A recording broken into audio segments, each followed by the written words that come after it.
I suspect the Treasury has been quite relaxed about this in the past because they boast that we're growing the economy as fast as Germany. Their idea of growing the economy is simply to have more and more people in the country. And what's happening with this huge levels of net migration is that average earnings are actually going down. We're not increasing productivity. We're just lowering the wages of everybody in the country just by taking the easy way out by importing people from all over the world. This is not what people who voted for Brexit voted for. Okay, There's quite a lot going on here when it comes to what these figures are actually showing. And, I think in some ways the government will not be horrendously worried about it. What these figures overall, what we're looking at here, is that there have been, a number of people coming to the UK. And this is not, it's worth just saying, we're not just here talking about people who've arrived in the UK illegally. We're talking about people who've arrived en masse, the net migration figure, which stands at 672,000 for the last year to June 2023. Now, in June 2022, it was 607,000.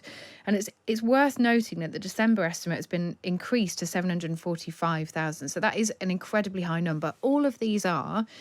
But what the ONS, who put these net migration figures together, is saying is that while it's too early to say whether this is the start of a downward trend, the figures do indicate that there is a slowing of immigration and coupled with increasing emigration. So it's not overall the worst possible picture, although the numbers are still incredibly high.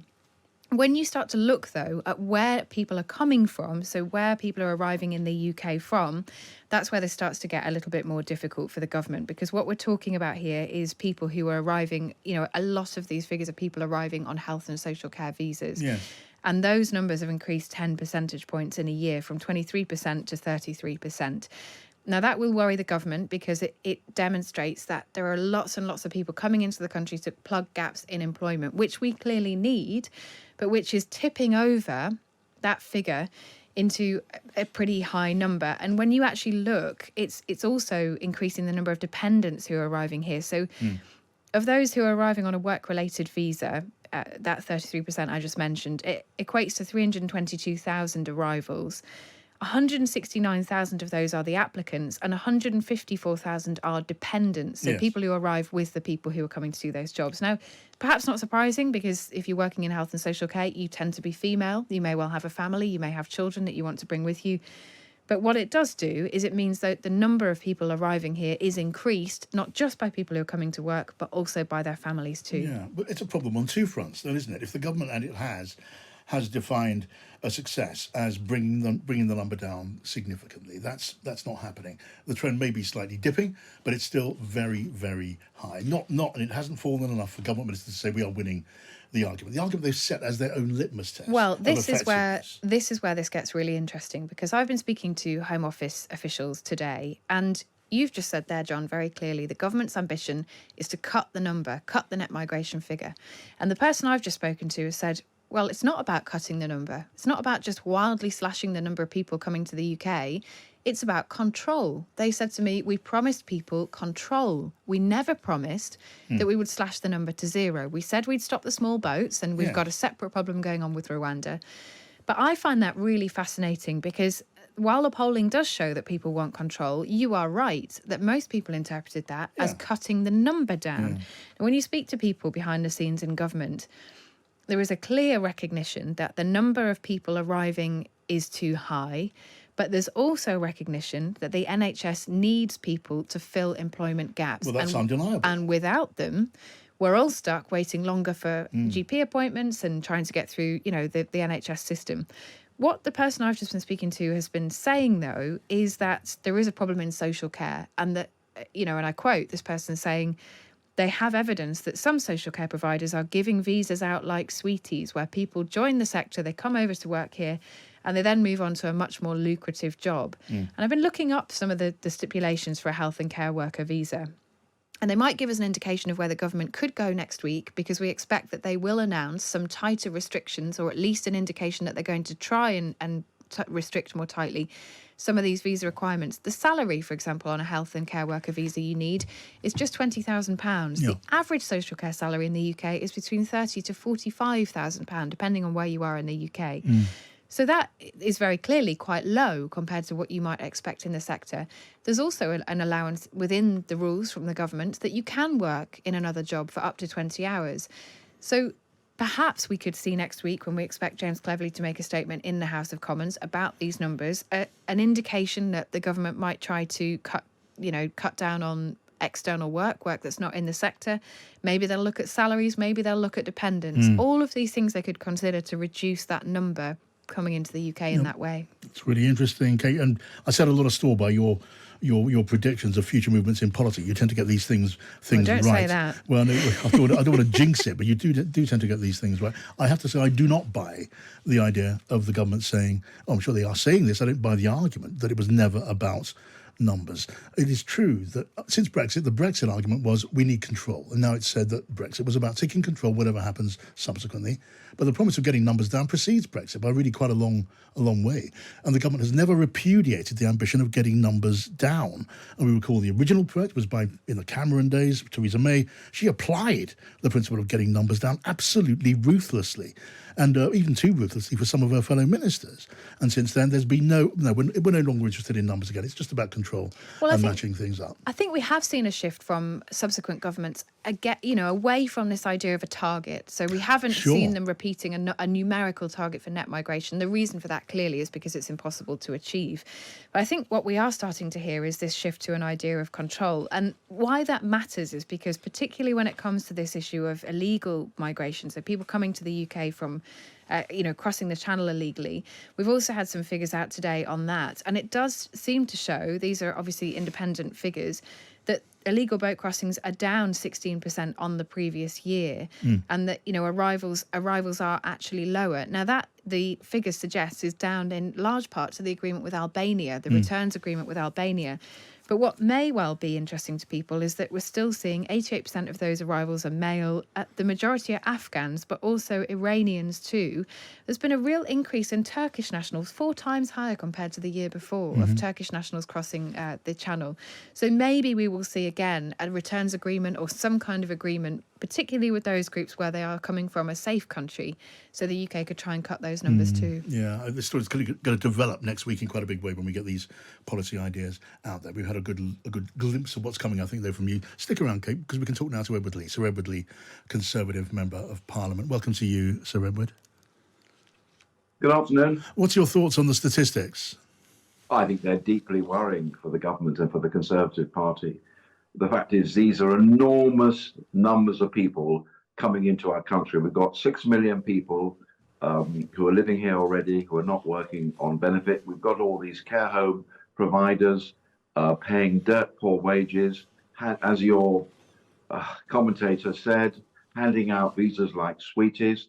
The way to solve it is that if you come in this country, you must earn average UK earnings of around £33,000 a year. So it's deeply worrying. Right. So just taking that idea, the one that you put on the table there, if it was just about being allowed into the country if you earn over 30-odd thousand, well, that would exclude, pretty much all of the workers who are coming here to make the care sector work. And the care sector, you've heard it, Edward, as well as we have. The care sector says if that was to happen, they would be out of business. They'd be ruined. What do you say to that? Well, I say that the people who run the NHS, who run these care homes, should pay proper wages so that British people who are already here, want to work in these perfectly good jobs. And we cannot just have a situation where year after year we get huge numbers of net migration because these people are not earning proper salaries. Yes. I'm afraid that this is a bit of a crisis for us because people feel very strongly about it. And if we do nothing, people like the Reform Party are waiting to stand in all our constituencies and to hammer us on it. So we, as a government, we have to do something and do it very urgently. And I suspect the Treasury has been quite relaxed about this in the past because they boast that we're growing the economy as fast as Germany. Their idea of growing the economy is simply to have more and more people in the country. And what's happening with this huge levels of net migration is that average earnings are actually going down. We're not increasing productivity. We're just lowering the wages of everybody in the country just by taking the easy way out, by importing people from all over the world. This is not what people who voted for Brexit voted for. Okay, I hear your your point about political pressure, and we can all recognise that. I can hear your concern about poverty wages. I think we can recognise that too. In the real world, care workers in homes up and down the country are not going to be paid £30,000 or anything like it. If that were to be imposed, you would lose those workers. You would have none to come in to fill the vacancies. Those care homes could not operate. They would simply close down because homegrown labour won't do those jobs. Well, I mean, that's the wrong question. Well, how can we live in a country where you're not prepared to pay people a proper wage to work in a really important job? I mean, if this is a question of government funding, you can't run a country on the basis that every year you have net migration of 700,000 people. I mean, we haven't even talked about the dependents yet. Why are we relying on these students? If you come in as a student, fair enough. You should come in as a proper course, a real course. When you finish your course, you should go home. Why do you need to bring dependents in? If you come in as a care worker, it should be on a proper wage, skills wage. And then when you finish your job, you go home and you don't bring in your dependents. Because otherwise the country, I mean, we talk about the crisis in housing and planning and roads and everything else and services and the NHS. I repeat, this is a cop-out and an easy way of dealing with what I accept is a crisis in the willingness of people to work in care homes. Okay, I want to bring in our political editor, Kate McCann, but just in passing, as I vaguely understand it, the overseas students who come here on student visas have got a very good record of leaving when their visa time expires. But Kate McCann.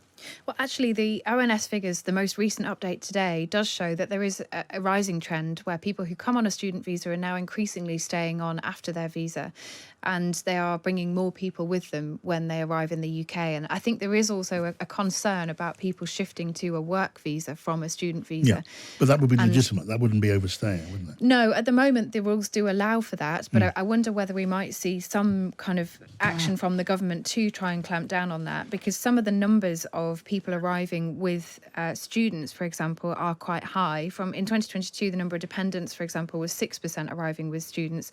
It's now 25%. So you can see that there has been an increase there, and I think that the government will recognise that if we see an increasing trend of people who are coming to the UK, I mean, the visa rules do allow people to stay here to work, but if you're arriving and then moving on to a different type of visa, I think there will be some action, and there has been some already taken to try and stop that. Yes. There could be further. Edward Leigh, you seem pretty much convinced that your party is going to suffer from this at the next election. Well, I think it's quite worrying for us, because what happens if the Reform Party stands in every one of our constituencies and gets 10% of the vote? I mean, we could just be facing a landslide Labour victory. And the sad thing is that Labour would be even worse than us. They're quite relaxed about immigration. They're quite relaxed about the country changing forever. They think a lot of people will vote for them. So, I mean, it would just be absurd for us to pave the way for a Labour government by giving an excuse to the Reform candidates to stand in all our constituencies and say migration is out of control. And we haven't even started talking about, in this programme, about illegal migration. The government 2 years ago should have stopped the votes by getting out the Human Rights Act and the Refugee Convention. They're frankly not on top of this issue. So the trouble is with conservative-minded voters, strong conservatives, who believe that a conservative government is about strong immigration control. That is what they've been promised by successive prime ministers, and successive prime ministers have failed to stop this problem because, as you say, they are worried about care homes and the NHS. But just pay our own people, get those 6 million people who are not working at the moment into jobs, well-paid jobs. All right. Sir Edward Leigh, Conservative MP, thank you. And Kate, thanks a lot. Let's talk again a bit later on the programme. Well, I'm John Pienaar, and if you found that interesting, we are here each day, Monday to Thursday, 5 o'clock till 7 o'clock on Drive, and from 7 till 8, Pienaar and Friends, where we discuss the big stories of the day each day on Times Radio.